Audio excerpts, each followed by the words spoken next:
this event through a live stream, as well as many international viewers who will be following the video feed that can be found live on the startpage.com website.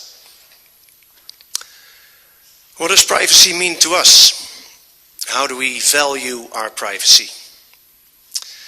When Edward Snowden found out about mass surveillance and mass spying, he felt he had no choice.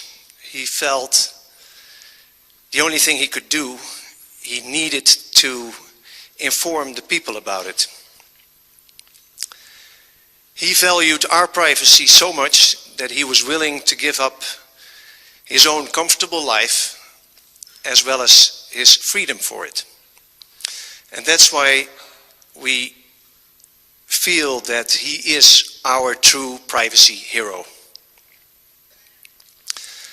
You can imagine that when Mr. Snowden accepted our invitation from Startpage to be present here tonight, that we were both thrilled and really honored. I hope that both the movie and the discussion that will take place later on will add to our awareness about what the privacy challenges are in these modern times.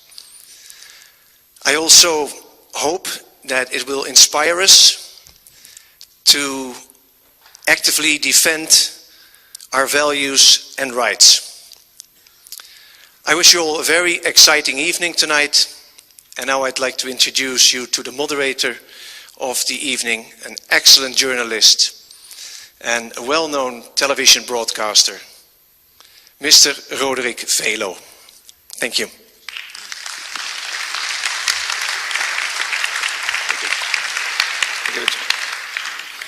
So good evening to all the people, not only here in this wonderful theater of Tuschinski, but also welcome to all the people around the world who are looking now to our feed. And we're very happy that everybody watches.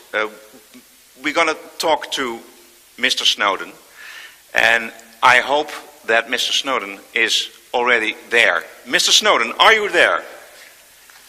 Edward Snowden. Can you hear me now?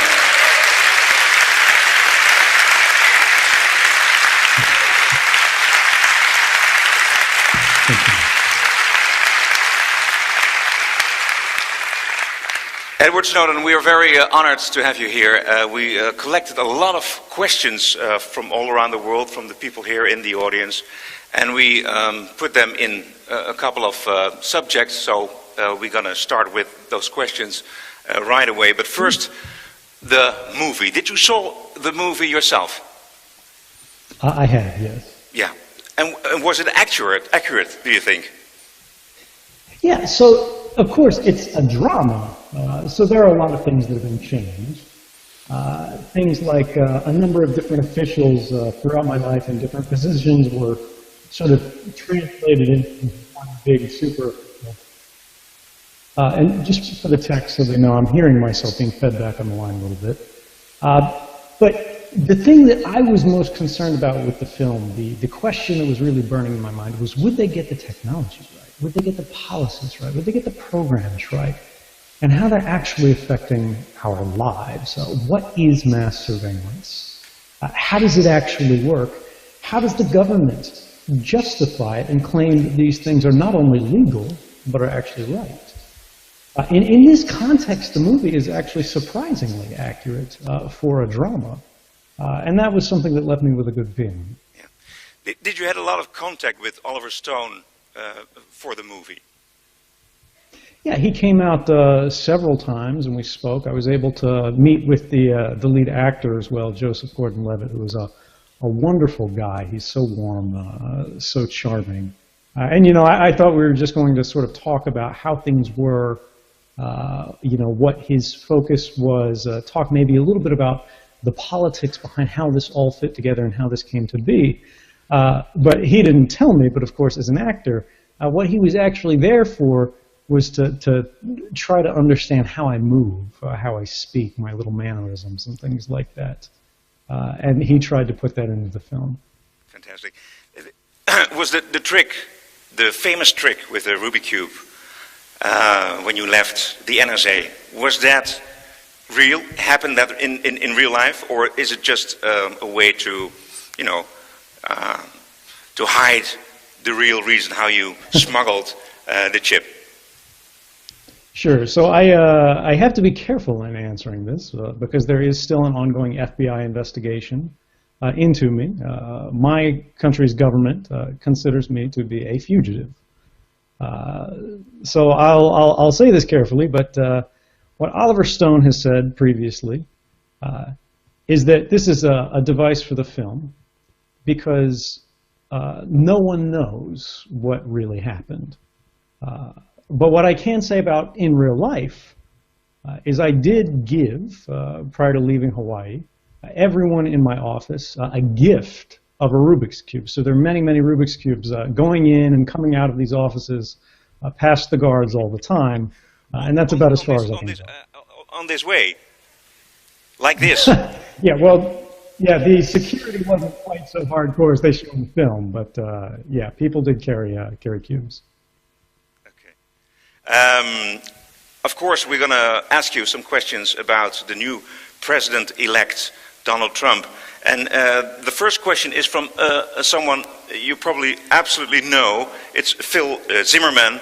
He's the inventor of the encrypted email. Phil, can you come on the stage?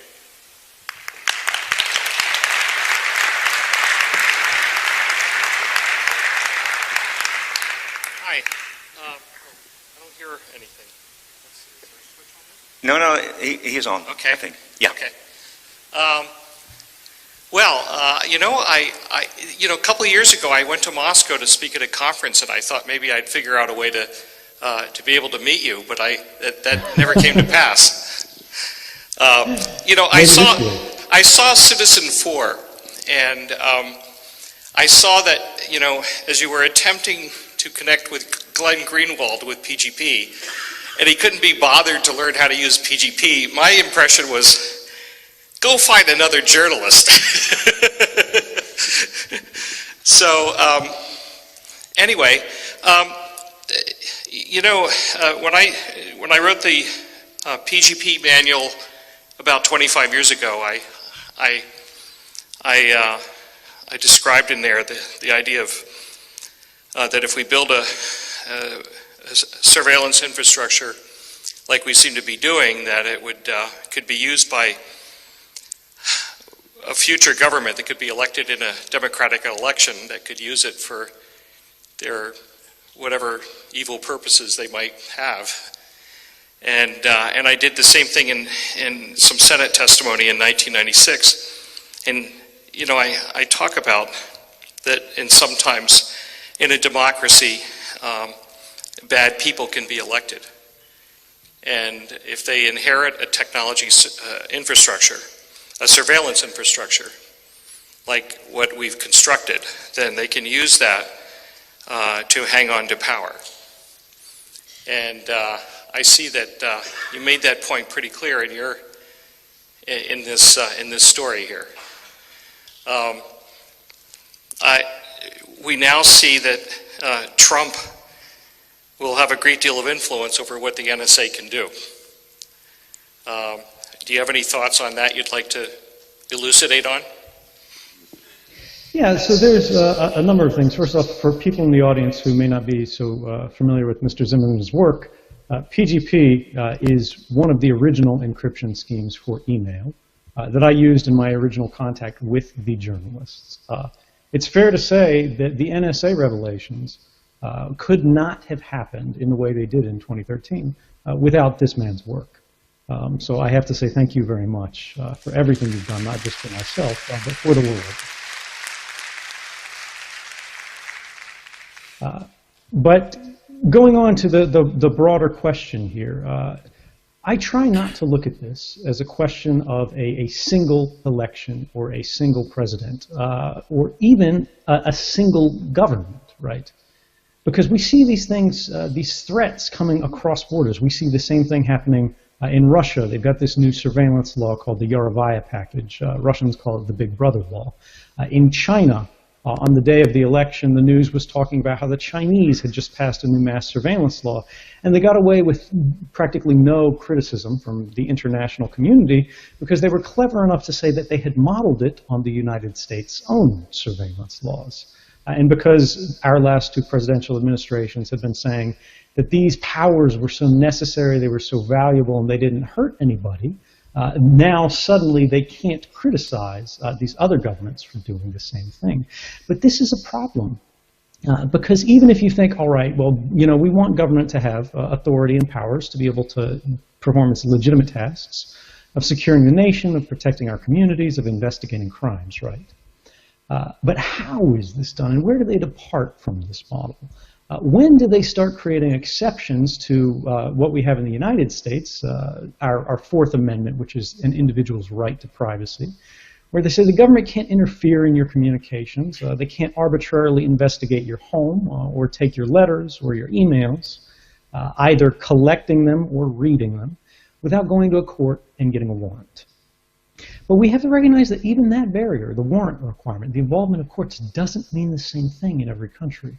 If you say, well, mass surveillance is fine as long as the court's involved, Kim Jong-un in North Korea will go, oh, this is fabulous, because you know what, I have courts too. And they'll be happy to sign anything I put in front of them.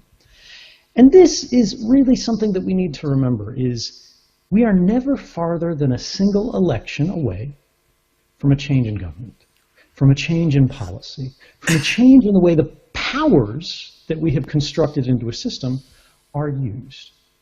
And so what we need to start thinking about now is not how do we defend against a President Donald Trump, but how do we defend the rights of everyone, everywhere, without regard to jurisdictions, without regard to the borders. We have this tremendous fabric of technology that we've enveloped the earth with. This internet that creates bonds of fraternity between people who don't even share the same language.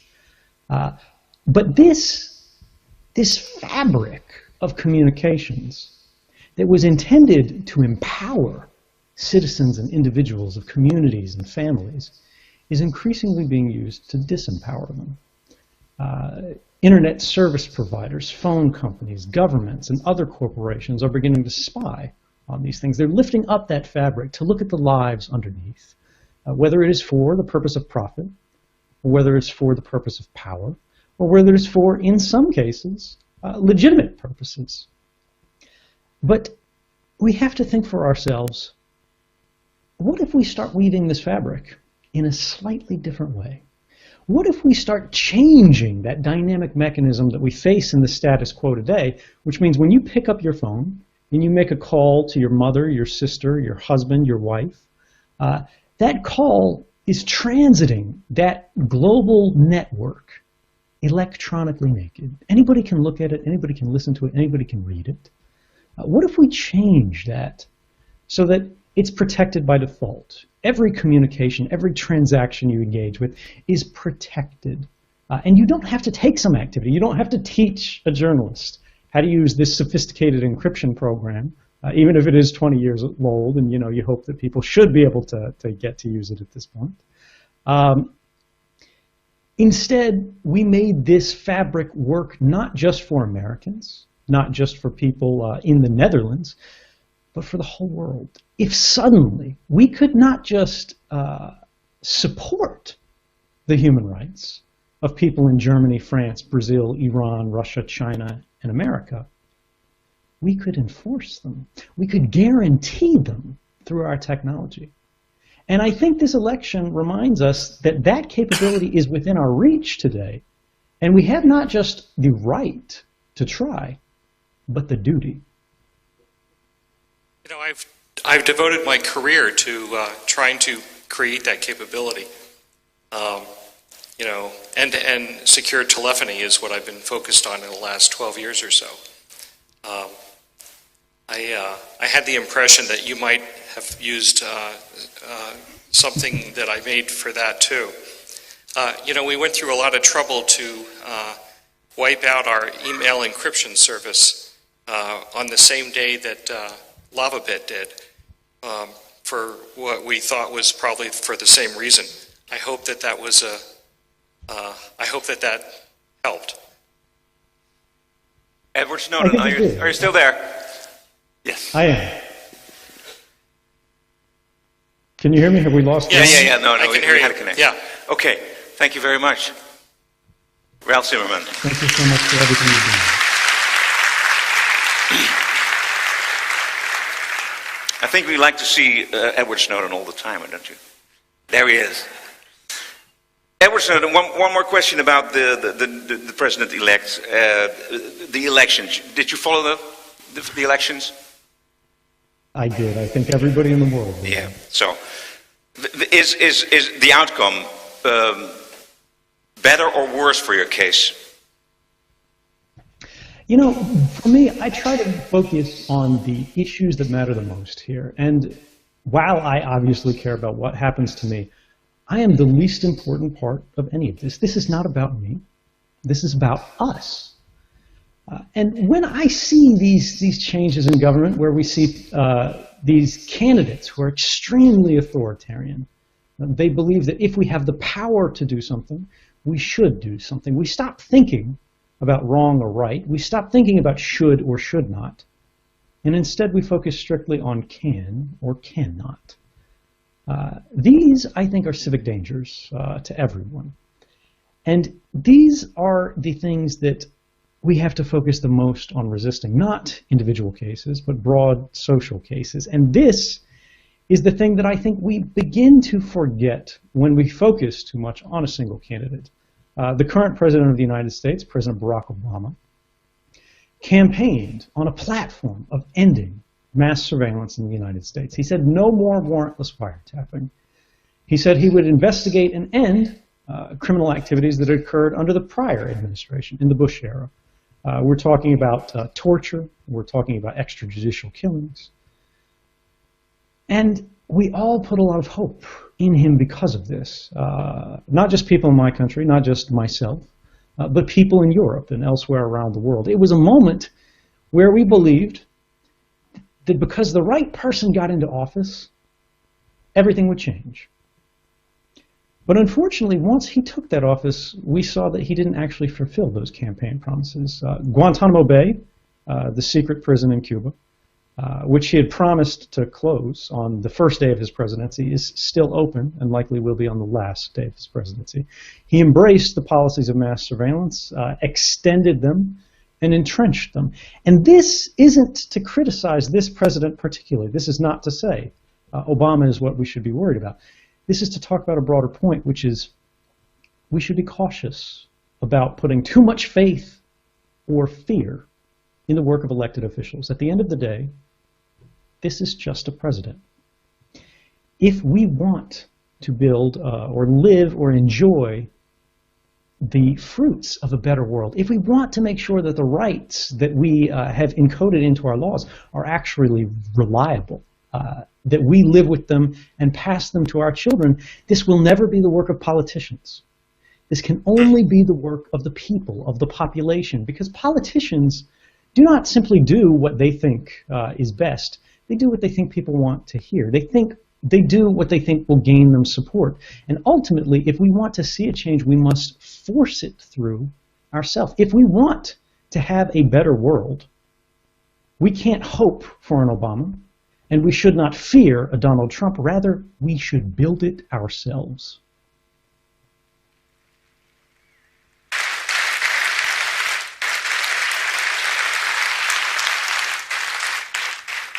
Okay, other subject. Thank you. A question out of the many questions we got about U.S. companies. U.S. laws like the Patriot Act require U.S. businesses to cooperate with government surveillance. Can we trust U.S. corporations with sensitive information like our email? Or should we prefer non-U.S. companies? I'm not sure if this is a serious question. It is. But I'll answer it as if it were. We have seen real problems with that. There was quite recently, in the wake of June 2013, President Obama going throughout Europe and saying, these newspaper stories that you've heard about all the spying, they're not very well understood. It doesn't mean what you think. The NSA isn't simply rifling through your emails. Mass surveillance doesn't really exist. These are targeted programs. We're only looking for specific people. And yet, only the beginning of last month, October of 2016, we found that one of the largest email service providers in the United States had secretly gone beyond what the law required, and the law does require a lot of these companies, to scan on behalf of the U.S. intelligence community the emails of all of their customers as they come or go for particular pieces of information that were provided by U.S. spy agencies. Now, the question that you should be asking yourself is not, should I trust U.S. companies, which it's clear, unfortunately in many cases, they can't be trusted, but can you trust your own? Are countries in the Netherlands any better? Are companies in Germany better? And unfortunately, we see a march of these kind of laws sweeping across Europe right now and more broadly the world. The United Kingdom is in the midst of passing the most extreme surveillance measure in the history of any Western society right now, called the Investigatory Powers Bill, which legitimizes and entrenches mass surveillance in a way that would be unacceptable even in the United States, where we've grown quite comfortable with many of these programs. The Netherlands has similar policies. Norway is debating one right now. Germany claimed to pass a reform package quite recently that actually wasn't a reform package. Instead, it legitimized some of the unlawful programs that occurred before. And what we need to start thinking about is, rather than can we trust any company generally, can we start finding specific, particularized companies that can be trusted? Can we look to business models and business practices of particular institutions, corporations that see you as their primary customer, as seeing you as the one to which they owe the greatest loyalty, rather than to some government, whether it's your own or some foreign government or any other place? And can they prove that this is a relationship that you should trust through their application of technology? I'll simplify this just by demonstrating what I mean in a simpler way. In the midst of that same Yahoo case, we saw there was another telecommunications provider in the United States. This is also October, around the same day.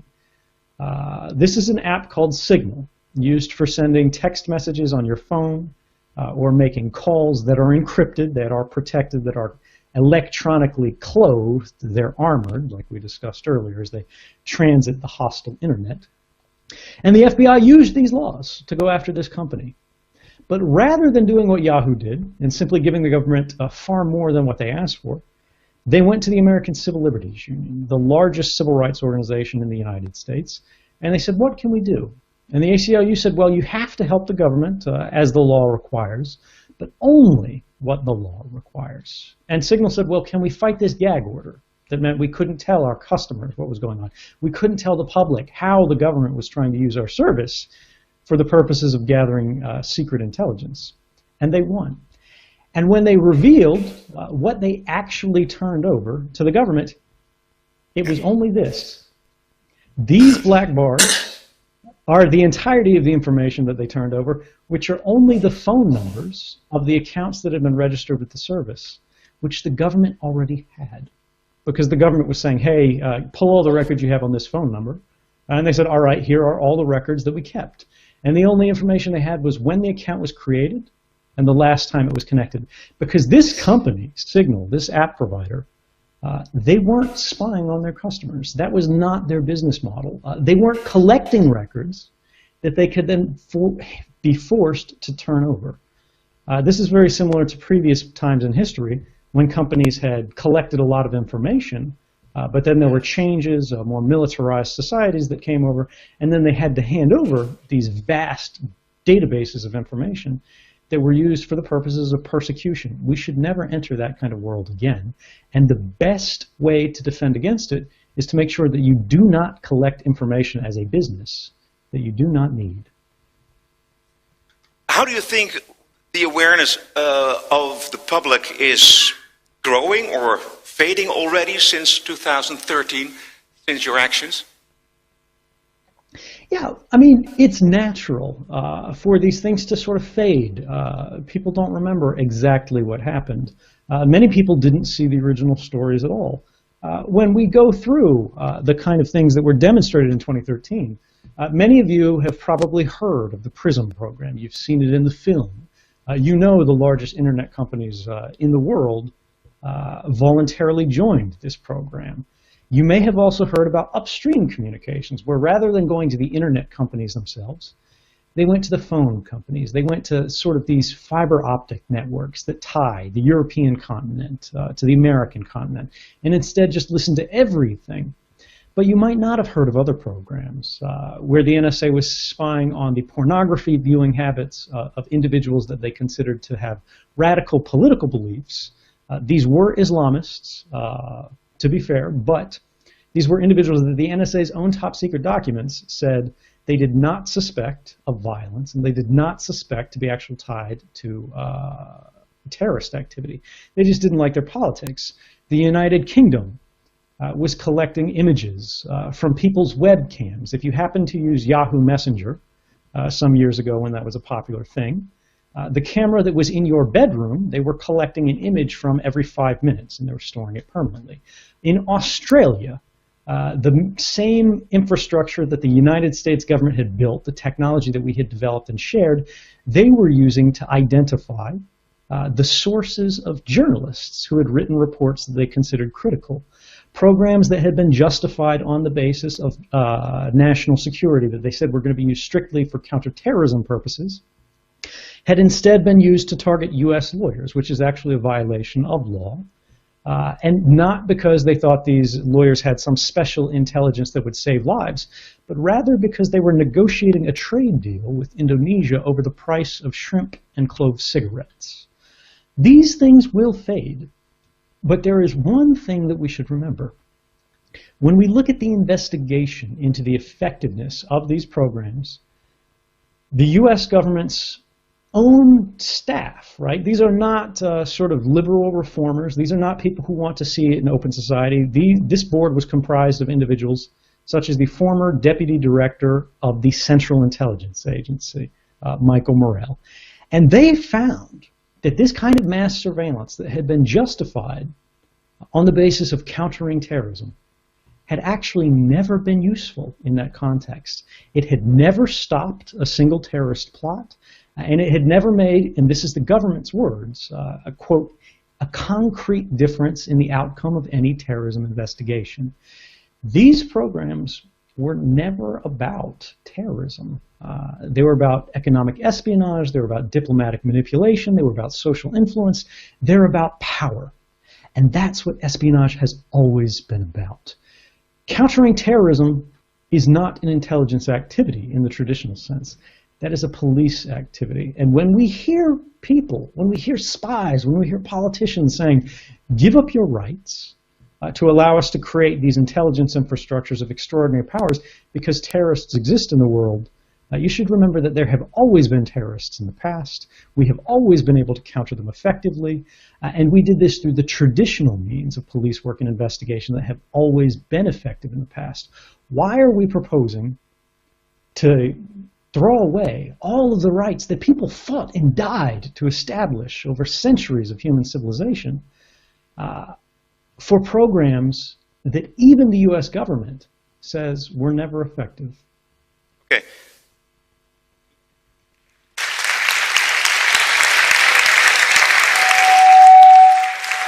You say mass surveillance is not productive for attacking terrorist attacks.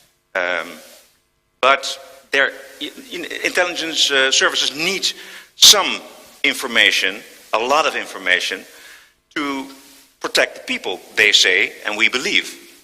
So what kind of information and what kind of programs need intelligence services to protect us from bombings like in Boston, like in Paris, like in Brussels?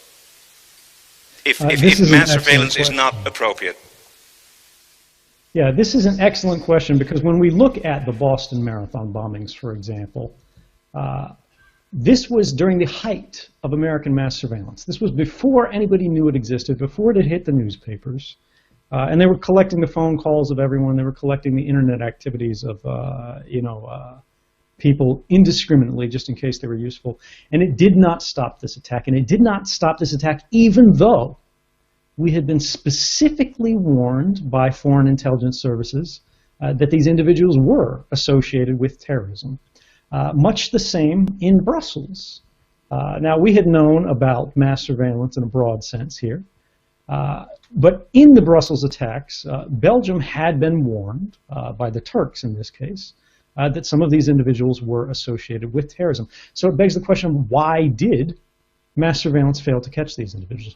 It's not because they used encryption. It's not because they were particularly skillful. It's not because they were just so clever. It's because when you collect everything, the communications of everyone in a nation, you understand nothing. You get drowned in so much information that you can't find what's actually relevant. If you use traditional means of investigation, gathering indicators, tips from, for example, these foreign intelligence services, you take them to a court, you go to a judge, you say, look, we have some evidence this person has ties to terrorism. We would like a warrant for our police to sneak into their homes, to place a camera, to tap a phone, to follow them as they go through their activities in the day, as we always have for decades at this point. You can watch specifically the individuals who exhibit indications of actually threatening behavior, and then you can catch them in the act. And these are the cases where we have seen it happen. In recent Canadian attacks that have been thwarted, it was not due to mass surveillance, but it was because of the fact that they watched specifically the individuals who they had been tipped off did have these activities, often by members of their family or by their communities, and they watched them. And then when suddenly they collect weapons, they call a taxi cab, and they try to go to a train station, the police are already there, ready to make the arrest and ready to thwart the attack, and it actually works. The distinction that I want to make here in simple terms, because I know that's a little bit broad, is what people in civil society, what I protest most strongly, is mass surveillance, indiscriminate surveillance where they're watching everyone, targeted surveillance. That's backed by a court where police have shown, look, this individual is more likely than not to be a criminal. We're asking for a warrant to investigate their activities for a period of time in a very intrusive way, but in a very targeted way. We're only watching this individual. We know it is effective because it has been in the past.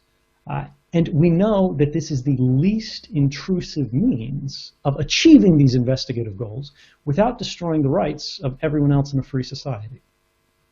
So, yeah. So you say mass surveillance isn't necessary for counter-terror attacks? That's correct, but let's presume it were. Let's presume it were effective. Would we want it anyway? The challenge here is if we create a government that is so powerful, a structure that is so omniscient, it knows everything that everyone's doing at every time, it can enforce the law perfectly. No one can steal a loaf of bread, no one can speed, no one can commit a terrorist act, no one can murder. A lot of people would say that's fabulous, it's the end of crime, and it's true. But that may not be as unmitigated a good as it seems at first glance. Because when we think about social progress, when we think about the advance of human rights, when we think about the abolition of slavery, when we think about marriage equality, when we think about the prohibition of drugs or certain kinds of alcohol in the past, prohibition of certain types of religious worship, all of these movements were criminal activities in the beginning. Even if it's the enfranchisement of women, allowing them to vote. If government simply says the laws on the books can be enforced, and they will be enforced, and we will use the full extent of our powers to ensure that is the case, what they're doing is they're halting progress at this moment in time and saying we have gone far enough, And no one can transgress against the status quo, even for a good reason. No one can organize to change the law. If to do so, they have to love someone in a way that's not approved. They have to worship in a way that's not popular. They have to do any activity that has not been explicitly authorized in advance by the government. I do not see that as a bright future. In fact, I see it as a very dark one.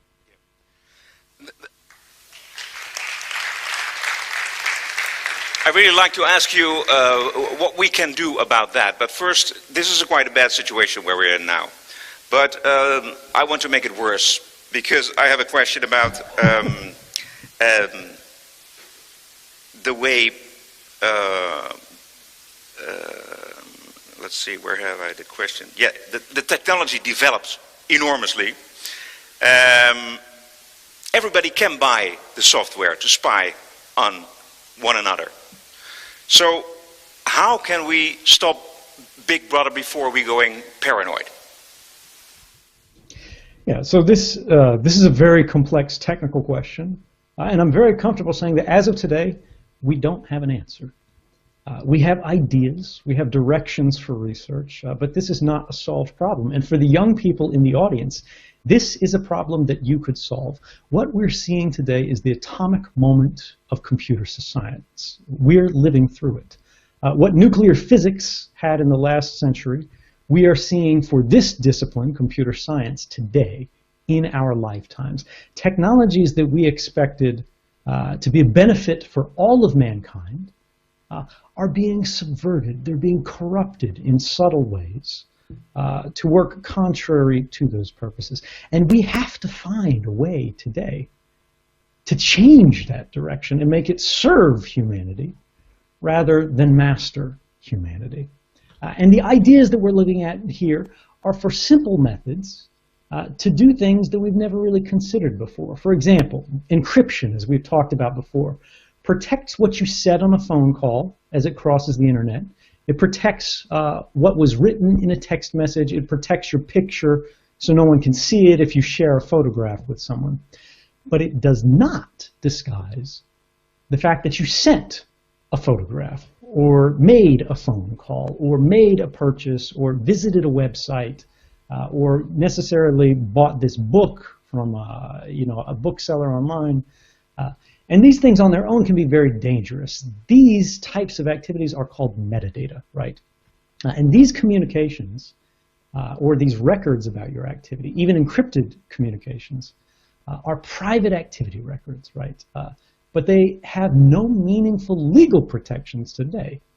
So even governments in countries that aren't so bad about mass surveillance, even in the Netherlands, for example, the metadata of your activities can often be collected even without the involvement of a court.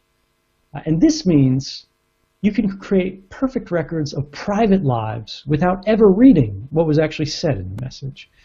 The way to change this is we have to find ways to protect not only the content of the communication in that text message or phone call, but to disguise the fact that the communication ever happened at all. The fact that this phone called this phone should be invisible to the vast majority. Will that happen one day? Is there a technical possibility there is, perhaps, or not? We have seen methods of disguising this already. There's what's called the Tor protocol, which is a method of what's called a mixed routing network. It's not perfect, and in fact, it cannot protect against the full cooperation of all of these governments on Earth because they can just trade the different parts they see.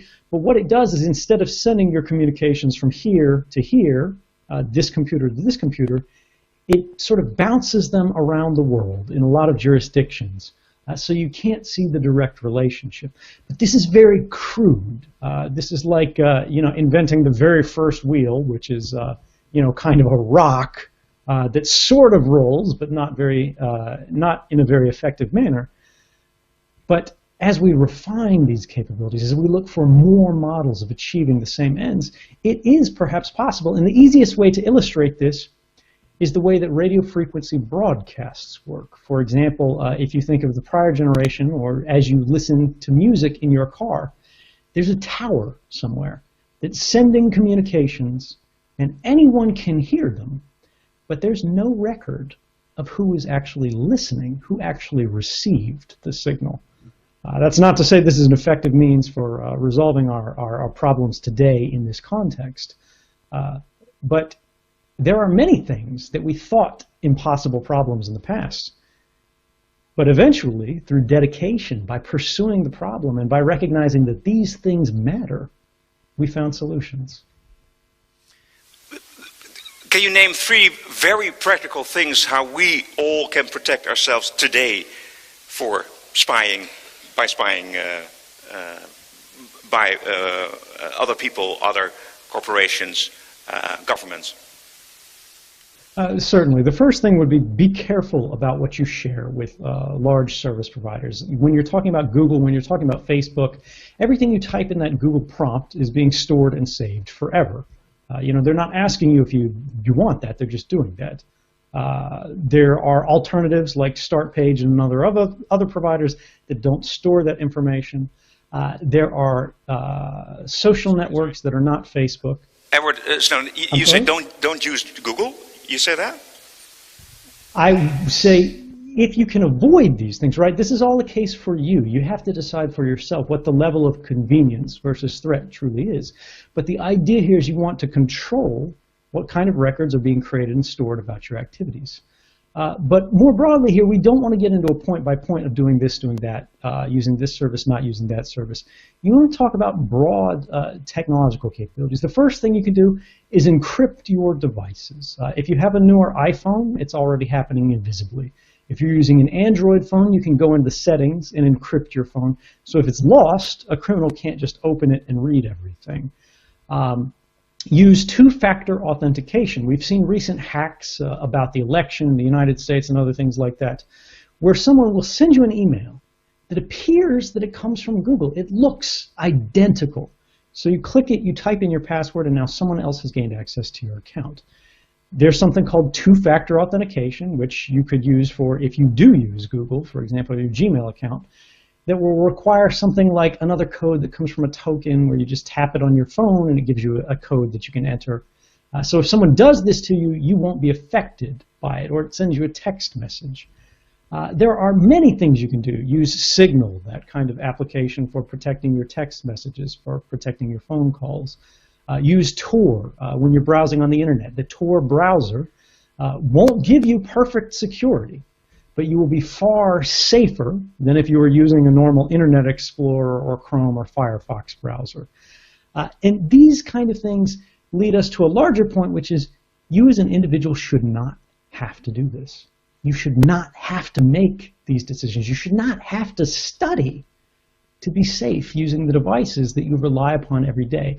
And this means you have to be political. You have to talk about these things. You have to recognize, right, that when somebody says, don't worry about this, it doesn't matter. If you have nothing to hide, you have nothing to fear, they're misleading you, they're deceiving you, they're disempowering you. Because privacy isn't about something to hide, it's about something to protect. Privacy is the right to the self, right? Privacy is the right to a free mind. Privacy is the foundation of all other rights. Freedom of speech doesn't mean very much if you can't try out in a safe space among friends without the judgment of this external society what it is that you actually think and figure, is this a good idea, is this a bad idea? Freedom of religion, the same thing. You either inherit a religion or you accept it from the state, but you don't know what it is for yourself that you actually believe in and who you want to become unless you have that protected space. And moreover, right, privacy is not intended for the majority. That's not where it derives its value from. Politicians don't need privacy. They're already powerful. They can already defend themselves. The majority can reshape society to their will. They don't need it that much.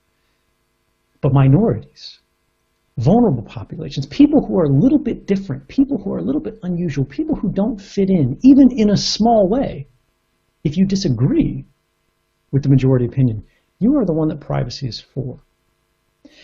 And this is why, when you hear people say things like that, say back, if you argue,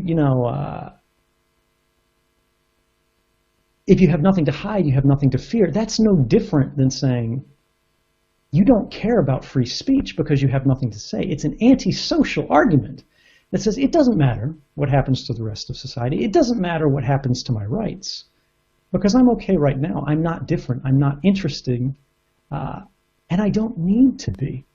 I'll adapt to whatever the rest of the world wants. And what you're saying is, I don't want freedom. I don't want liberty. I just want to be. And while you might agree with that, I think we can be better. I think we can do more, and I think we should. I think the rights that we inherited are a blessing, something that we should protect and defend and ensure that not just this generation, but every other generation enjoys that and more.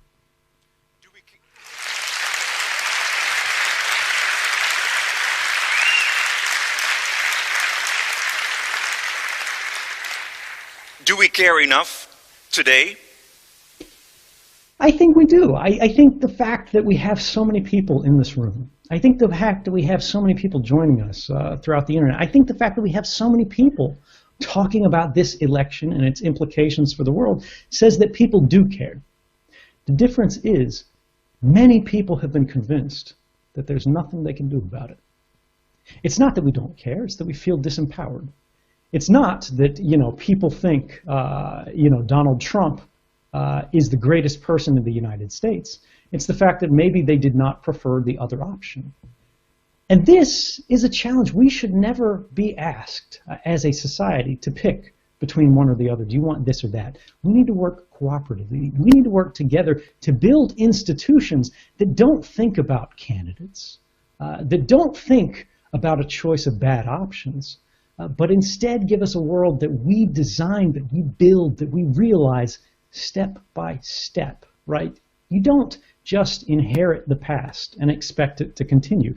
You don't just elect a politician with a vote, or if you disagree, if you're in the minority, or in the case of the United States, Hillary Clinton won the popular vote, but somehow she didn't end up being president. That one's still to be explained. The challenge here is that that does not end the extent of your involvement. You are more than a vote. You are more than a check in a box.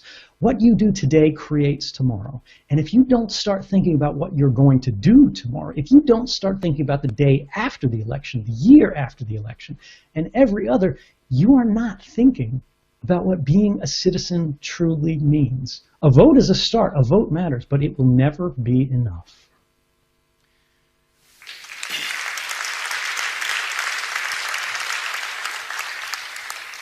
I want to talk a moment about your own privacy and freedom at the moment. You said to BBC Panorama, and you said it...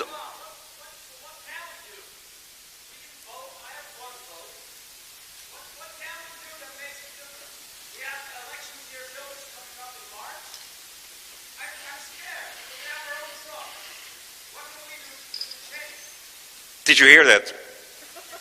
I can't. I'm sorry. Okay. There's no microphone. I explained the question. There was a question out of the room here, and he said, "Well, what can we do? I did vote, and well, it's not enough. What can we do more?"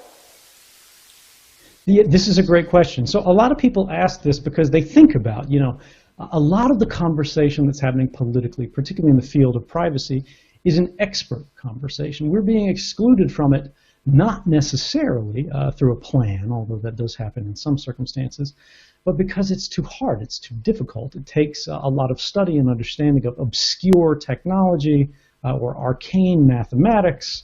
And then, of course, the politicians don't listen to the experts at all and just do their own thing. How do we ensure we have a say? And the idea here is you can't be expected to dedicate all of this time, all of this study, to every single issue on Earth. What you can do is that you say you care. You can talk to your family. You can talk to your community to raise awareness of things. And then you can act to make sure that those people who are experts have the ability, they have the platform, they have the resources, they have the support to actually achieve it. If you don't have the time to protest, support an organization that will. Send money to a group that has a history of standing up for civil liberties. Send money to groups that will actually sue governments to enforce the law. And when the law fails, when we find out that the law is not enough, that the law is only the smallest guarantee of our rights, support technology, corporations, groups, and individuals who are trying to enforce your rights directly through science, through math, through technology, to ensure that any government, anywhere, must respect your rights, because no amount of violence, no amount of military force will ever solve a math problem. Does it answer your question? Okay, plenty to do though, so.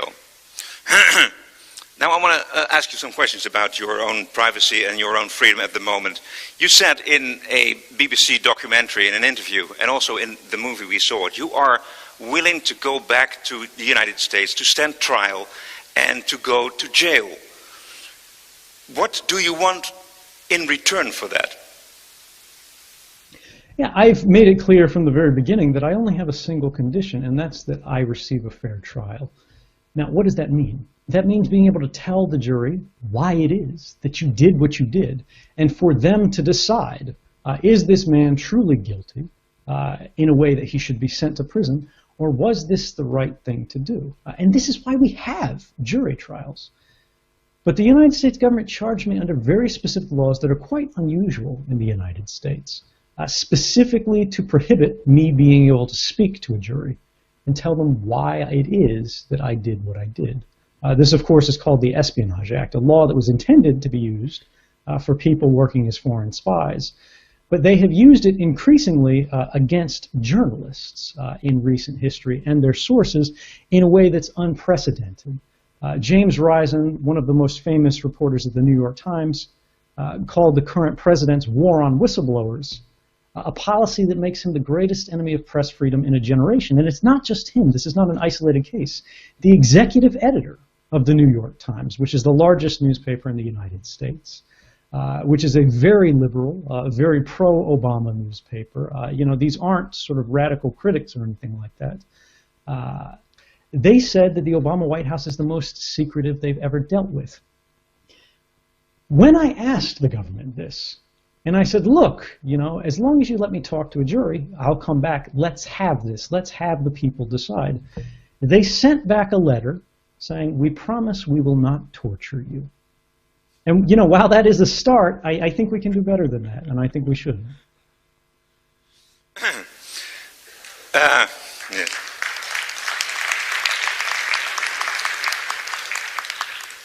So do you see yourself returning to the United States one day? I certainly hope so. You hope it? Yeah. I mean, it has always been my desire to return to my home. It is my home, right? What I won't do is I won't stand up and serve as a deterrent willingly to scare people away from doing the right thing. If people work in government and they see criminal activities occurring, and they say something about it, that should not itself be a crime. And I want to be clear that this is exactly what happened. Before I came forward 4 months prior, the Supreme Court of the United States was asked by these civil liberties organizations to rule on the lawfulness of these surveillance activities. And they said, it's very interesting, but we can't, because we can't prove that it actually happened, or you can't prove that it happened. The government said it's a secret. But after I came forward, the same courts found that, in fact, the NSA's activities had broken the law. They had done so for more than a decade. They were likely unconstitutional. The president himself signed reforms into law. The United Nations found that these programs were a violation of human rights. The European Union passed a resolution saying that whistleblowers should be protected from this kind of political persecution. They should not be extradited when they have worked in the public service in good faith to reveal activities of public concern. And the question is there a reason that you think I should not be hopeful? I think despite the challenges that we have in the United States, despite changes in government, despite some of the very concerning statements made by our new president-elect, this is a nation that will strive to get better. This is a dark moment in our nation's history. But it is not the end of history. And if we work together, we can build something better, and we can enjoy a more free and more liberal society that benefits everyone, and prove once and for all that America has a greater commitment to justice than it does simply to the law. The new president-elect gets along a bit better with Putin than Clinton. Do you feel any anxiety, any fear perhaps, that Trump will be the new president of the United States because of his good relationships with Putin? I don't worry about it. It's possible, right? It would be crazy to dismiss the idea of this guy who sort of presents himself as a big deal maker of trying to make a deal. Now, the president of Russia has previously said on camera that the people of Russia consider me a human rights defender. And regardless of the position that we have on Russian politics, which obviously have a lot of problems, they said Russia is not a country that extradites human rights defenders. But let's say that weren't true. Let's say some kind of deal was made. Let's say all of that turned around and I was sent away. If I was worried about safety, if the security and the future of sort of myself was all that I cared about, I would still be in Hawaii. I never expected it to make it out of Hawaii when I came forward in June of 2013. The fact that I ever did still surprises me today. But the bottom line is this: I'm comfortable with the choices that I made. I'm proud of the choices that I made. I think I did the right thing. And wow, you know, I can't predict what the future looks like. I don't know what's going to happen tomorrow. I can be comfortable with the way that I've lived to today. And no matter what happens, right? If there's a drone strike that comes tomorrow, if, you know, they put together some operation, I slip and fall down the stairs, that's something that won't change. I think as long as we do our best to live in accordance with our values, we don't have to worry about what happens tomorrow, because today is enough.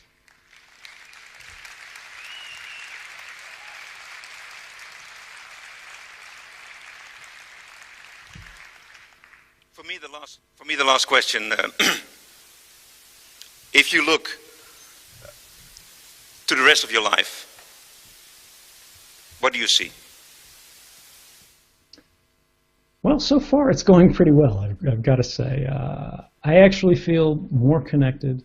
I feel like I have more ability to change the world for the better today than when I was working secretly for the NSA. There was a very long time in the intelligence community where I had no questions about my work. I was proud of what I did. And even in Hawaii, when I came forward, I didn't think the NSA was full of mustache-twirling villains, right? That the place should be burned down, that operations should be shuttered entirely. I felt that there were parts that had gone too far. And there's a lot that I did that I'm still proud of. There's a lot of work of my colleagues that I'm proud of, and I think they do a very valuable thing for the world when they do it in a way that respects people's rights. But today, for me as an individual, I can give a voice to the side of the NSA that is forbidden from speaking.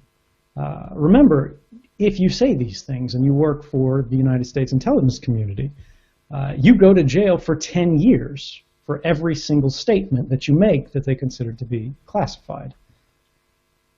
This is a role that has been missing for far too long. And although, you know, I would eventually like to do other things, I'm very thankful for the role that I'm able to play today. And I hope it provides as much benefit to as many other people as the enjoyment that it provides for me. I mean, I am pretty fulfilled. Thank you very much, Edwin Snowden. Thank you. I wish you the best wishes, and your courage will inspire us to the good thing. Thank you so much. Thank you very much. My pleasure, and have a good night. And stay cool. Stay free.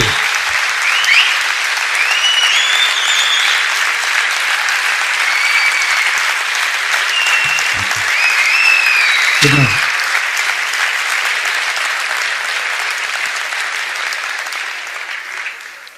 Thank you all very much. This was the end of the evening.